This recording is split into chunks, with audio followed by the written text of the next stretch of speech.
হে everyone, আমি তনুজা। রাধে রাধে, সুপ্রভাত সবাইকে।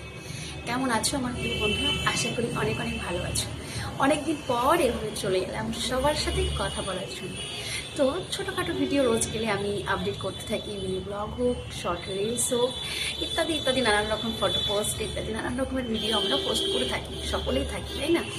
তো এটা আমার বিশেষ, আমার জন্য আমি নিজেই বলছি, কারণ আলাদা আলাদা মানুষের ব্যক্তিত্ব আলাদা হয়, আলাদা আলাদা মানুষের রুচিবোধও আলাদা হয়। আমি সবসময় নিজের কথাই বলতে স্বাচ্ছন্দ্য বোধ করি, অন্যকে না বলে।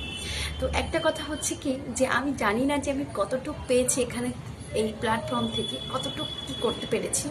তো অনেকে আর্নিংয়ের জন্য আসে, অনেকে মনের সুখের জন্য আসে, অনেকে একটু রিল্যাক্স হওয়ার জন্য আসে। কিন্তু একটা কথা আমি না বলেই পারছি না, সত্যি একটু সময় 5 থেকে 10 মিনিট সময় হলেও আপনাদের সামনে এভাবে আসি নিজেকে আনন্দ দেওয়ার জন্য, নিজেকে